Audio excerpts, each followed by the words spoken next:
Hi folks, Ryan Honeyman here from Lift Economy. Many folks have come to us over the last 10 years and asked, how do I get more involved in creating an economy that works for the benefit of all life? They also ask, what skills and experiences do I need to help make this transition? So 3 years ago, we created something called the Next Economy MBA to help address this and similar questions. Lift Economy's Next Economy MBA is an online course that's designed for entrepreneurs, aspiring entrepreneurs, students, recent graduates, employees, and folks who want to learn more about transformational next economy strategies and businesses. Join the growing alumni network of nearly 250 alumni who've gone through this program and learned essential skills and hopefully built lifelong relationships for catalyzing businesses in the emergent and regenerative economy. So we encourage you to check out our course. You can go to lifteconomy.com/MBA. The next course, Cohort 7, starts on September 21st, 2021. So once again, go to www.lifteconomy.com/MBA. And now, on with the show.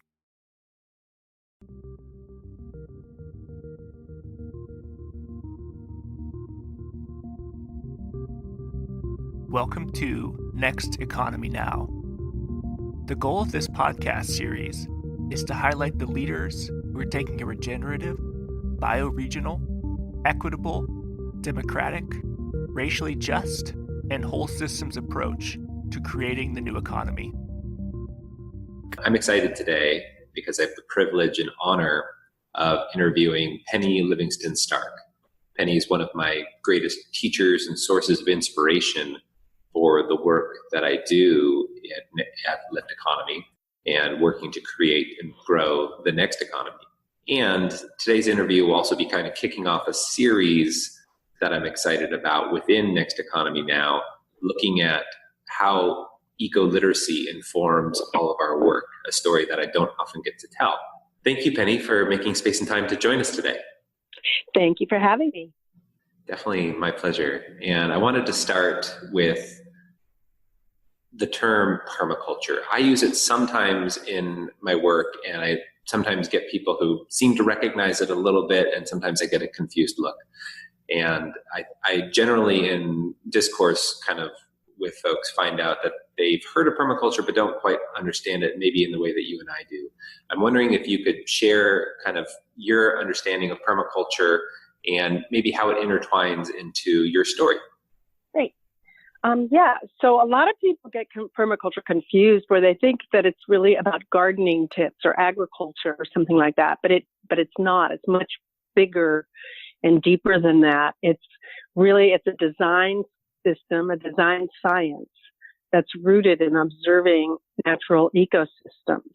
It's based in solutions of how can we as humans provide for our needs and our supply lines in ways that give back more than what we take from the earth. So we've gathered inspiration, knowledge, information from all kinds of wisdom traditions and people who have developed particular ecological design solutions, and we look at those and see how we can apply them in our lives. So this includes principles that are based in nature that would include things like how we grow our food and our agriculture, but it also includes energy, shelter, land use, ecosystems, and of course, economy is a key component to this design system in our considerations, because you can't have a healthy agriculture or a healthy ecosystem if you don't have a healthy based economy. So I find this was one of actually the topic that brought me to permaculture. I didn't know anything about what it was, but interestingly, it was about local economy when someone was explaining it to me was what drew me to take a permaculture design certification training. And was that training was it with Tom Ward or with Bill Mollison or both, or I can't remember the the first training that you did? Well, the first course I took was with Tom Ward, Jude Hobbs, and Rick Valley up in Lost Valley Education Center in about 1990. And then around 92 or so, I took a course with Bill Mollison. And then when he came to California, they contacted me and asked me to host him for a conference here. And I did, and we became fast friends. And so I got to spend a lot of time with Bill. He's one of my main mentors and sources of inspiration. And he was really almost like an uncle to me. You know, he stayed with me a lot when he came to the States. And is that when in that kind of timeline did you were the founder, of course, of the Permaculture Institute of Northern California, and then later the Regenerative Design Right. Institute, and just on that timeline, can you share kind of how those things came together? Well, I took my first permaculture design course in 1990, like I said, and then I think it was around 92, I took a teacher training and a course with Bill Mollison, and I became sort of a permaculture junkie, and I just wanted to learn everything about it. So throughout the 90s, I would focus, maybe I would take a year focusing on how to clean water biologically. And I'd take another year or two or more on how to build with non-toxic building materials like clay and straw and stone and natural building systems like cod, basically building houses out of earth balls. I was so blown away that you can actually build a house that way. My background was in landscape design, and I did a lot of work with native plants and organic landscaping prior to learning about permaculture. And I was also a textile artist, and those were my skills. And of course, I was growing my own food and had a truck farm for a while also before I learned about permaculture. So my skills were a lot based on the kind of land base, working with soil and water and plants. But I was also an entrepreneur and ran my own businesses, a number of different ones. And so, so to keep it on the topic of economy, I've been intrigued to how to make these sustainable systems sustainable, economically. Yeah, viable. And one of the early inspirations for me was Paul Hawken when he wrote Ecology of Commerce. That was happening at the time, and natural capitalism was coming out of the Rocky Mountain Institute with Amory and Hunter Lovins. And those were big inspirations for me, as was John Todd, who developed living machines. Anna Edie, who does her little homestead sort of you're in charge, using her urine for fertilizer, as well as worm, taking garbage disposal, or garburators, as they say in Canada, and turning that into worm compost, grinding up all her veggies. I just got really kind of geeking out on all of these different people and mentors. And so I did a lot of my own experimenting. Right. Yeah. Because back then there wasn't really places to look to see how does this work? What is permaculture? What does it look like? How does it really work? We were kind of inventing it as we went along. Yeah, you're doing a lot of innovation and trialing on kind of home scale and then community scale, different systems designs. And then at some point you formed the institute, the Pink started the Permaculture Institute in Northern California. I'm just curious if Pink was in Point Reyes or Skywater, where it started. Pink was in Point Reyes Station, and it was a third of an acre garden and homestead that we put in. But we started Permaculture Institute of Northern California so we could hire teachers to come teach, not only me, but the community, how to build with earth, or how to make composting toilets, or, we ran a series of workshops just out of our home for the local community. And we did that for probably 5 or 6 years. And then when it was time to really turn it into more of a nonprofit. We turned it into Regenerative Design Institute, partly because at that point I was starting to work more internationally. So I didn't want our organization to just be limited to Northern California. Wanted to go for the world. So Regenerative Design Institute, and we thought the word regenerative was a word that really described permaculture, because permaculture isn't about being less bad. It's about actually being a benefit to the earth and to the ecosystem and to the community, and to be able to give back more than what we take because we've been working on a deficit. So this is all rooted in permaculture principles. And for people who are interested in learning more about permaculture, I suggest they take a permaculture design course, because it's really hard to go into it in an hour or even a day. Right. It's very complex. Yeah, there's a lot of content and relearning and kind of challenging some of the assumptions of the prevailing culture with how we think about our needs and the strategies that are even possible. I think that's one of the things that when people get introduced to permaculture that I find is they actually just become astonished, like you were mentioning, even building, that you could take sand, straw, and clay, and in the right combinations, create a shelter with your friends that can comfortably house you and be a healthy building. Right. It's an amazing thing. And you've done also... Yeah, be energy efficient.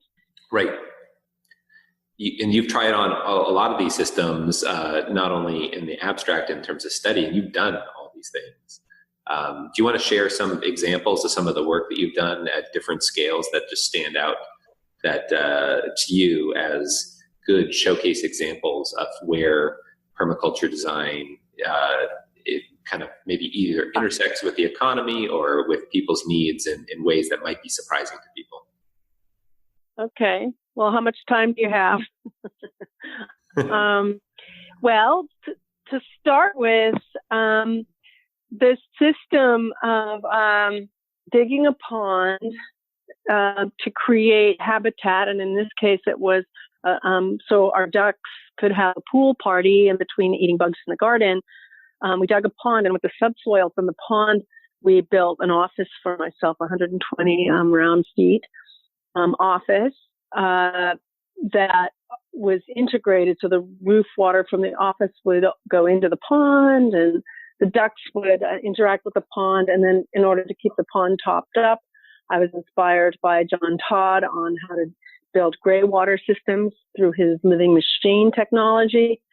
And I thought I knew some of his people who were working with him, some ecological engineers. And I said to them, well, because John's water cleaning systems would go from one tank to another, which he called cells. And I thought, well, does it have to go from tank to tank? Can't you build just sort of a natural marsh system? And they said, sure. So I built what is now known as a constructed wetland without ever having heard of one. And it processed the gray water from my laundry and bath, shower. And it worked fantastic. And I learned a lot. And there's a whole story there about how the ducks wouldn't go in there initially until the biology kicked in, because of the pills and the soaps were breaking down the oils under their feathers. But then when the ducks started going to the pond, I knew that the surfactants and the soaps were being taken out and that the system was really working well. So the ducks were what we call the indicator species to show that the gray water system truly was working. So that model of digging a pond and taking the soil from the pond and building a structure was created in our garden that was formerly the location of Permaculture Institute of Northern California. And I hired teachers to come and teach us how to build. So we built the first cob building in California with my mentor, Yanto Evans, and Michael Smith, who was helping them get organized with the Cobb Cottage Company up in Oregon. And Yanto built the first cob building in the United States, up in Oregon.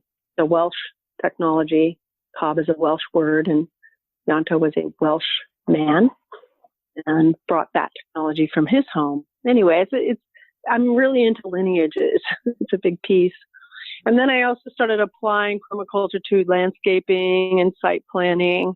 And I've worked on, with co-housing companies and looking at roof water integration and habitat and food production on that scale of community, like co-housing communities.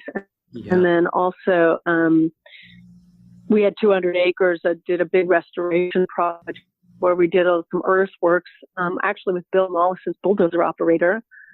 He came from Australia, master bulldozer pond builder guy, and we took him up to this land up in Trinity County and worked with the Natural Resource Conservation Service to get some funding and put in some catch basins that were actually protecting the land from erosion control. Because we would get, in a wet, extreme winter, we might get 10 feet of rain in an extreme situation up in that territory. And so we had to design for that. And we did, and to this day, that was 25 years ago or so, maybe not quite 23 years ago. And it's holding up great. And we have 450,000 gallons worth of water storage at the very top of the land. And anyway, so I've done, large scale restoration projects from that. Those are perfect examples of, and like when I think about them, it's, I think for listeners who are maybe there is something surprising about how through integrated systems design, you could look at kind of local self-reliance at different scales. So even on a home garden scale, you could turn the problem of pest control into duck eggs and the problem of housing that they're providing the ducks with habitat into a healthy building that's not requiring clear-cut forests somewhere else and stick frames, but actually using the materials on site and actually creating community and learning and, of course, supporting the food that's being grown there and the water, being caught off the rooftop in a dry climate rather than being piped and delivered through some type of mains water system, which requires lots of infrastructure and cost and maintenance. And so this idea of decentralization and then up to co-housing scales and then ecosystem restoration scales, where you still are talking about decentralized systems. I think those connections, there's examples there of work that you've done, but they actually, almost like in a fractal, you could just keep on increasing the scale, and one could all of a sudden imagine that what if, or I asked the question, what if all of culture were oriented this way towards finding ways to create solutions to our needs in ways that actually are healing and regenerative or restorative? I talked to a state senator at one point, and I was kind of the elevator speech because he wanted to know what was permaculture. And I just said, every person who's in the lawmaking field should take a permaculture training, because people like that do take these trainings come out, and really, even after a 72-hour bare bones training, they come out so far along the ecoliteracy path compared to the people that are making the decisions in the government. That my goal would be to see, even we could cherry pick and, given the essentials around permaculture principles and how to apply it to governance and to economy and to land use and planning. I think it's an incredible tool, and the fact that it's still somewhat marginalized to this day is kind of shocking. But I think also looking at the economy, one of the issues that is huge that's kind of hamstringing us from developing these more regenerative, life-supporting systems is the economic stranglehold that a lot of international corporations have on us. And let's just call it, it's like the elephant in the room. There's a lot of reasons why, past corporations trying to keep us from being able to supply for our needs within our local community, because it's kind of, start to create an obsolete situation for a lot of international corporations if we can buy our food from our local farmers market or our local farmers, or grow our own instead of from, any unnamed food corporation. Yeah, no doubt. Which there are many. And so Bill Mollison, to quote him, one of the things he said that really spoke to my heart was the quickest way to impoverish a community is to ship all of its resources out. And that just makes so much sense, because I think of the economy, the way I understand it is like water. I think about a watershed as economic system. So if you hoard all the water and you dam up all the rivers and streams and hoard the water, it's going to impoverish the whole ecosystem, the whole watershed. And that's not going to be to the benefit of you or anybody else. If you've got all the water, but everything around you is a desert and, desiccated, that's not going to increase your quality of life. And I think the economy, the economic system where there's people now, CEOs that they say have like 500 or 600 times more money than their workers make, or it used to be like 20 times more, and now it's like 500 or 600 times more. That's not improving their quality of life either. If they're looking around and everybody, their neighbors and everybody around them are struggling in their community, that, I don't know when people are going to understand that what we do to each other, we do to ourselves, just like what Chief Seattle said, what we do to the earth, we do to ourselves. And so learning reciprocity, I think, is a big piece of the economy. Charles Eisenstein wrote that book on sacred economics, and the gift economy, which isn't about taking. It's actually more about giving and sharing than it is about getting something for free. Yeah. And even looking at the word economy, the word comes from oikos, which means home, and nami comes from the Greek namia, which means management or law. So the word economy is really about how we manage our home and what are the rules of law in our home. And how it got into, just being about monetary value is the co-opting of the word itself. So I'm a little bit of a deconstructionist. So sure. I'll often, when I get confused about something or something that's so huge I can't understand it, I'll start peeling away the layers of the onion and try to get to the source. Mm-hmm. And even the word radical, because this might be a very radical idea, that means stemming from the center.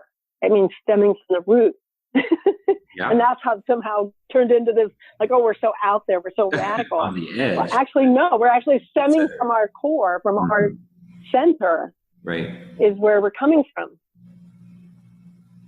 And so, let me ask an unfair question, because obviously nobody has the answer, but what do we do? How do we, we're in this mess where there's, hundreds of millions of people who are malnourished and hungry tomorrow or today. And we're looking at the existential crisis of humanity with climate change. Just curious to hear your free associated thoughts of, what do we do from here?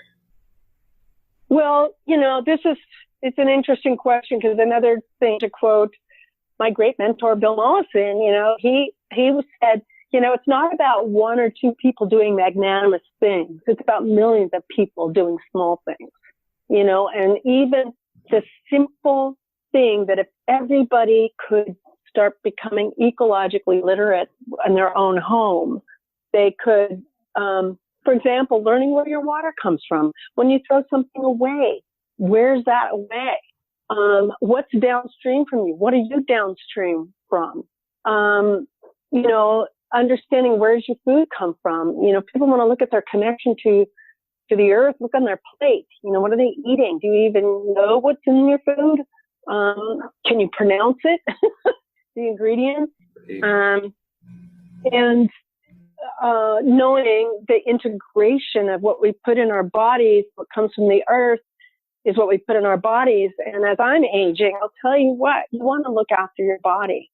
if your body isn't healthy, life is really not fun.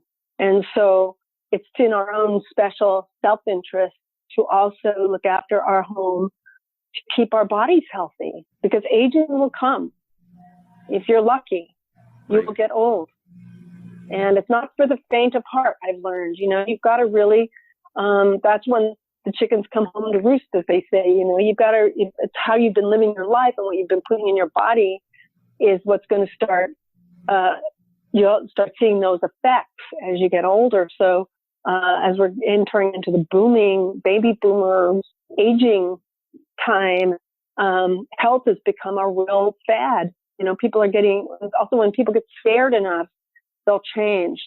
But our ideal would be for people to change because it's ethics, because it's the right thing to do, not because they're terrified of the alternative. We teach a lot about trying to source from love and creativity as opposed from fear and hate and scarcity, to source more from creativity, love, abundance. And just when you look at nature, here's another spin on permaculture and the economy. There's a lot of permaculture people have a real thing about, I call it the P word, profit. And like capitalism and profit. And there's a difference between it being obscene profit, like I was mentioning, 600 times more CEOs are making than their workers, and making it off the backs of the workers. That's the kind of capitalism that people have an abhorrent rejection to, even though we all participate in it. But the other part of profit, if you look at natural systems, is nature works on profit. You could change the word profit to abundance. You could take or surplus. But nature in a natural ecosystem provides surplus that can then be given back to the ecosystem. And without that profit or without that surplus, nature couldn't function in the way that she does. I always found that fascinating that nature left to herself in most environments will build topsoil and increase fertility just exactly on her own, which is an amazing thing to hold in awareness that nature is giving back to itself. And farmers do that. Like good now, coming from California, where it's kind of epicenter of organic farming, a good organic farmer or biodynamic farmers particularly will be building soil over time. So as they're producing food every year, their soil gets better and better and better. And the conventional agriculture people look to them and go, wow, while their inputs are going up, the organic farmers' inputs are essentially going down. And largely because they're not so mechanized, it's not like organic farmers are laughing their way to the banks, but a well-managed farm is profitable, and a good farmer has to have a good sense of economy. But when you start subtracting, this is another piece in the permaculture principles that I find fascinating, is looking at the embedded or embodied energy, or what some people call externalities, that go into any product. So, for example, if we're looking at food, looking at if you walk out your door, you pick it in your garden, and you're building soil in the process, you have a net energy gain there, which would be a net economic gain if you're counting in full cost accounting economics, as opposed to a tomato that's been shipped all over from 2,000, 3,000 miles, say from Mexico, on farms that have been displaced the cooperatives or ejidos, and that tomato is pumped up full of chemicals and it's shipped in refrigerated trucks throughout the United States with ozone depleting CFC cooling equipment from boxes that was manufactured up in Clayquot Sound in Canada, taking actually old growth to make cardboard boxes. This is a true story, and this tomato arrives on your plate, weary and watery and tasteless, And look at all the energy that I just mentioned a few aspects, but you could go down any number of rabbit holes just to calculate the amount of energy that goes into that tomato. So one of the things that I love about permaculture is they look at that.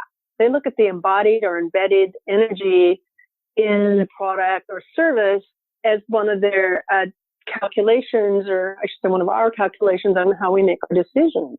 So whether we're buying building materials or food or computers, CDs, I mean, we're not saying, okay, we're Luddites, we're never going to use any of these technologies. It's not about that. It's just about keep turning the lights on and not being in denial about where these things are coming from. So we're not necessarily saying never buy a CD or don't get a phone or don't use technology. I don't think if the literate people went into their own little holes and did their own thing and had their own special moment, I don't think that's going to serve the world. I think it's important to use technology, but just know where your technology is coming from, and just be aware. To hold it in awareness. Yeah. And then you know what the impact is when you go buy an iPhone or a whatever phone or a laptop. But because it does have destructive, I don't actually know the answer, to be honest, about whether there's a net energy gain at the end of the day from using a computer or not. I suppose it depends on what you do with it. Right. But yeah, that's a question though that we should ask.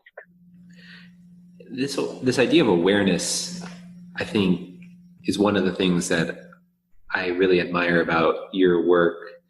When I first learned about permaculture from you and was learning about the ethics and the principles and all the techniques and strategies, which were inspiring, and thinking about them at bigger levels, it was kind of around that time that you actually created a program where you took the Regenerative Design Institute and some of the permaculture work, and you kind of married it with a focus on nature awareness. I'm wondering if you could, I wonder if you could just tell the listeners about how that happened and why that was important to you. Well, I met some students of Tom Brown, who wrote The Tracker, and John Young, who was Tom Brown's kind of main apprentice. And they got interested in permaculture because it is, kind of goes, once you get connected to nature, we're all going to eat food, and live in shelters and drive cars and do whatever. How do we start living in a more harmonious fashion? So that became of interest to the nature awareness people. And they brought to me the whole notion of bird language, which is really like listening to the intelligence of birds, because one of their functions is they tell the story of what's going on in the forest. So it helps us understand more deeply what's happening out there if we learn how to understand the language of the birds. And I started learning bird language, and boy, did that change my life. Because I don't know what people think about animals and birds. If you go back to Descartes, who sort of, because of his thinking, got adopted in Western thinking that, animals don't have souls, or, like, what do they think? These birds are like random objects just like hurling themselves through space with no sense of intention. Like, there's this incredible deep intelligence in nature that the birds tell the stories of. And so that really opened my eyes. And I decided that I think some of the best permaculturists would be people who understand that level of nature connection through understanding bird language and tracking and knowing our non-human neighbors. So it's part of my journey was getting to know our non-human neighbors who are plants. And I consider all of creation to be sentient beings. That's you might call it my belief system, or it's been my experience as well. So the book, which I like, because they help manage land. We can learn more about how animals, if if run correctly, can be a benefit to the ecosystem. I grew up in dairy country, like there's a whole sort of cowspiracy thinking of cows being really bad for the earth. And yes, the way that they're being managed in feedlots, that is very true.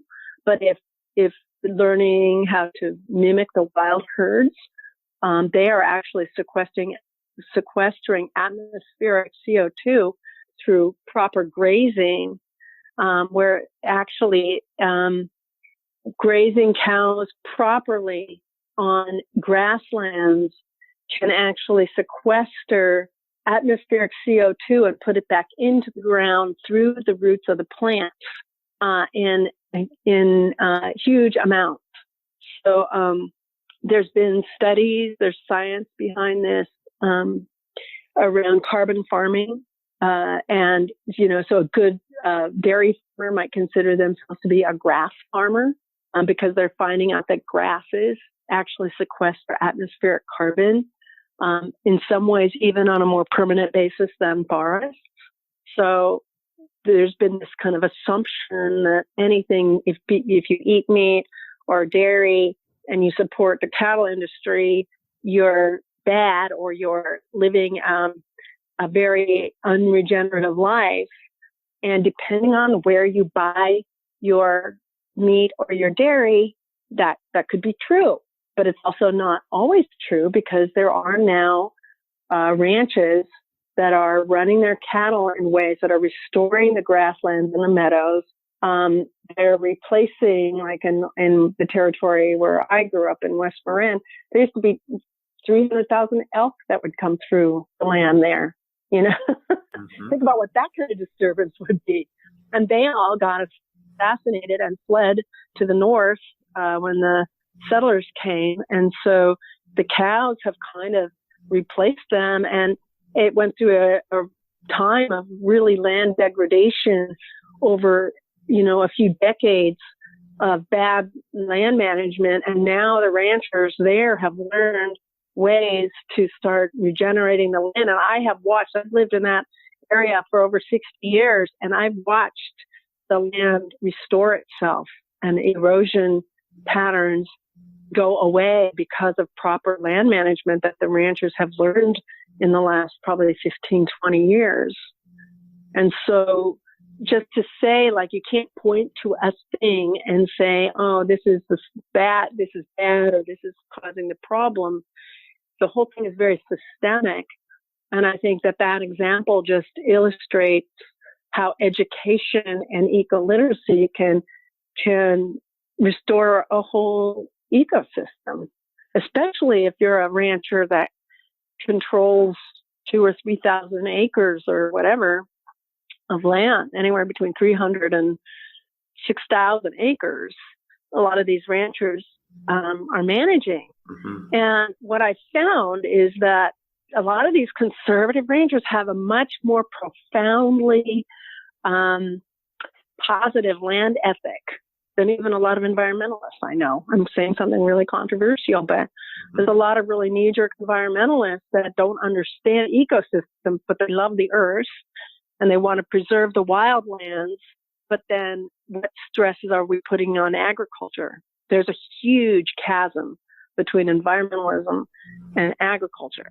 And part of what the work I've been doing is trying to bridge that gap so that when you have agriculture that is more permaculturally oriented, like this kind of high intensity grazing system I was just talking about, mimicking the wild herds and moving animals around more frequently on the land and not giving them antibiotics or hormones and allowing the deep-rooted grasses to grow back. There's a lot of caveats on how to do this, but when it's done properly, you're actually sequestering atmospheric carbon and reducing the capacity for climate change. It's a great example. So this taking nature awareness and increasing our eco-literacy to also consider externalities and embodied energy and just this greater whole perspective would actually inform actual techniques and strategies on the ground of a whole a whole various sort, whether it's ranching practices, building practices, even transportation, energy, all sorts of different aspects of the economy.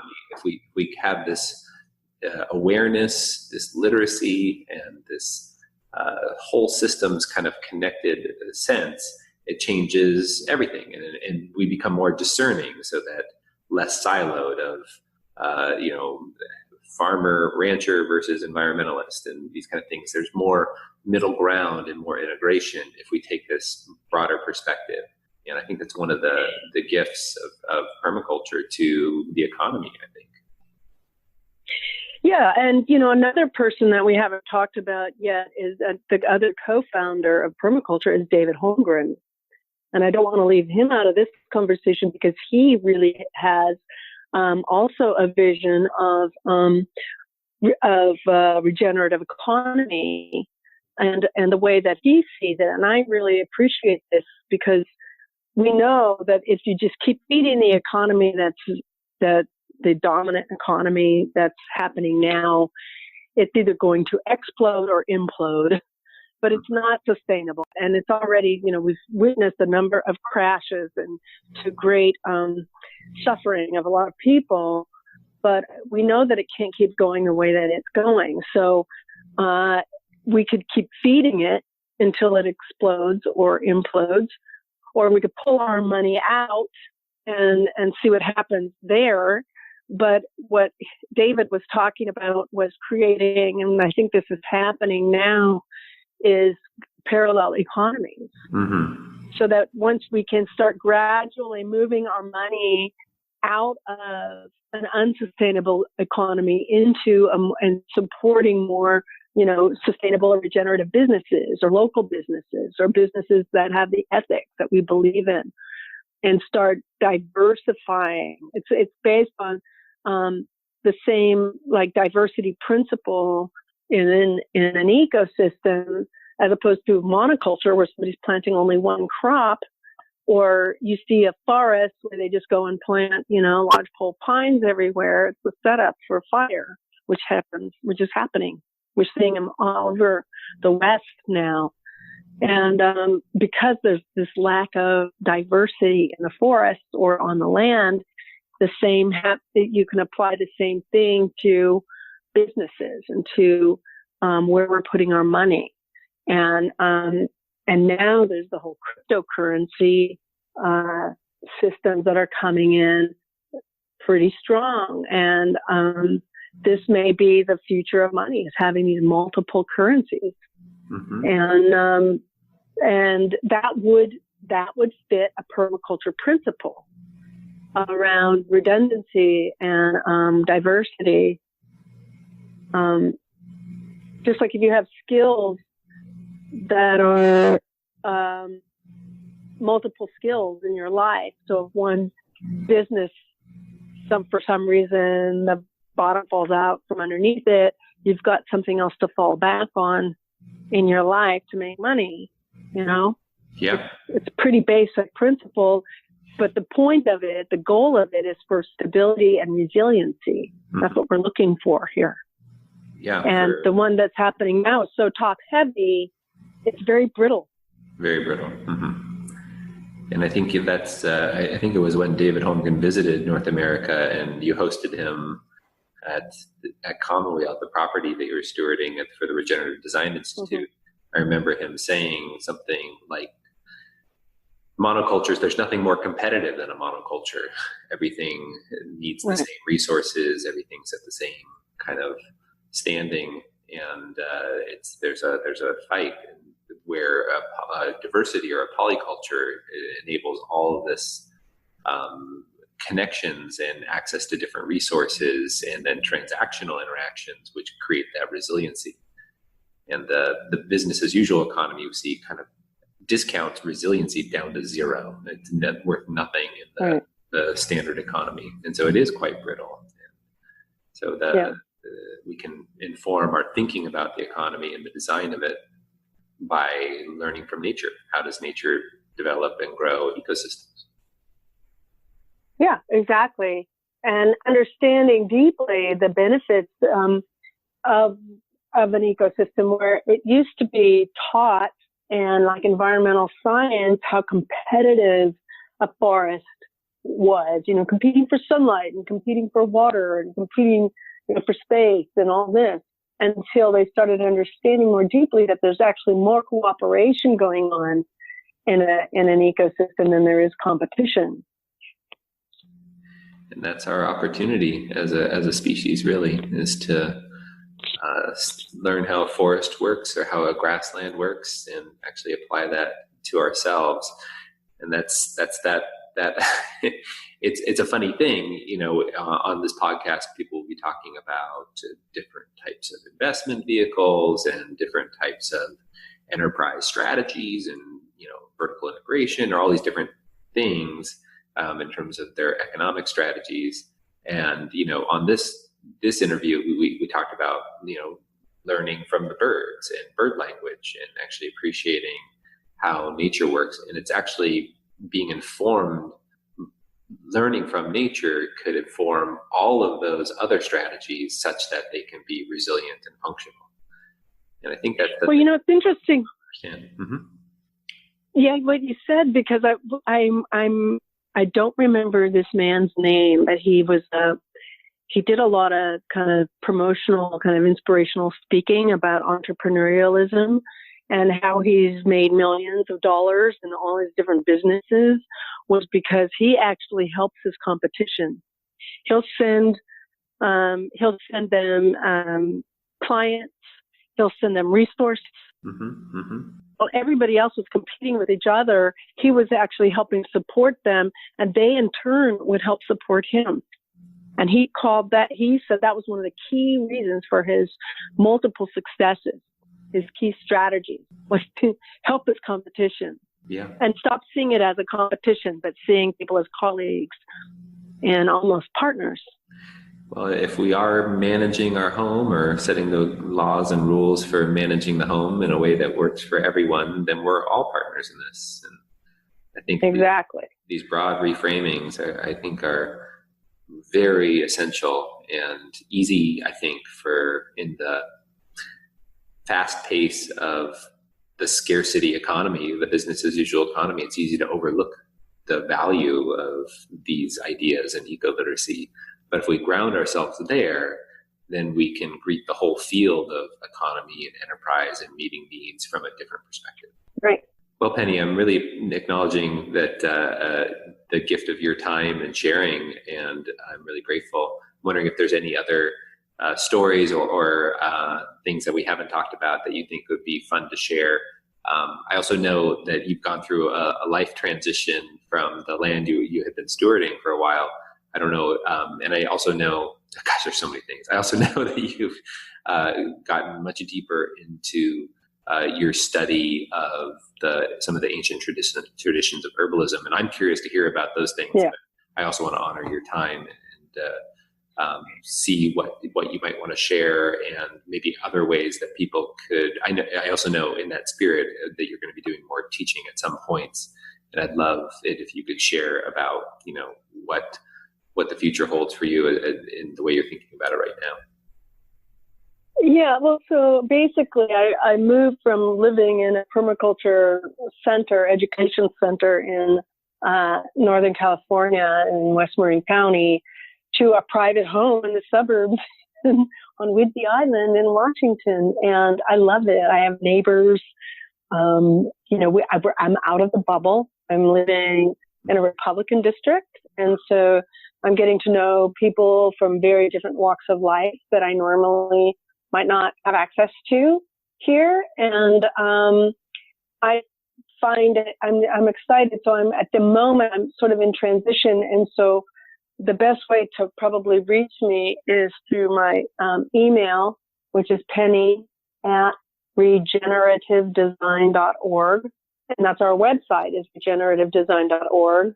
Right now, it's not super active because we're in the process of kind of nesting up here in Washington for the summer. But I love to go where I'm invited. So if people are interested in me teaching anywhere in the world, I'm open, depending on, the circumstances, to exploring ideas of teaching short courses or permaculture trainings or herbal workshops. And there's so many things. I could just do a testimonial. There's so many things you could teach. You teach building, forestry, rangeland ecology, food, home kitchen gardening, even grief work and indigenous knowledge systems and nature awareness. I mean, there's almost no end to the topics that. Well, I'm going to be doing an agroforestry online class that I'm working on with the Ecological Landscaping Program with Eric Olson. Oh, good. Mm-hmm. And so I'm going to try to have more of an online presence in the next year too. Great. So, but yeah, the herbal class, the other piece I want to just say to weave it back into the economy is that supporting your local herbalists is also very important right now, because the pharmaceutical companies are doing a lot to try to take us away from the sources of our own medicine.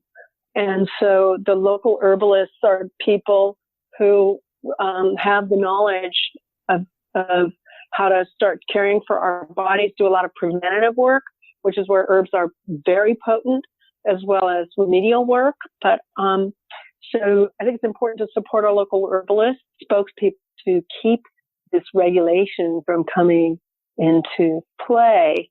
And so now we can buy our herbs. They can't tell you anymore what they're supposed to be used for, but that's where our own ecoliteracy or local herbalists can come into play. So it's an important part of our economy, is my point. I mean, billions of dollars in pharmaceuticals can be avoided if people have knowledge of their local herbs and how to treat their bodies through food and herbs. It's definitely one of the things at Lift Economy we're going to be thinking about more and more is the healthcare kind of the industrialization of healthcare and the opportunities to intervene there.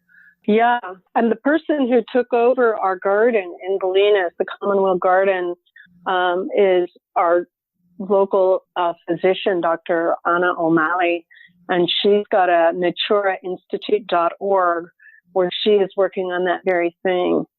And she's helping people. She's teaching classes, and we're doing an herbal class together, a series in 2019 on personal health care.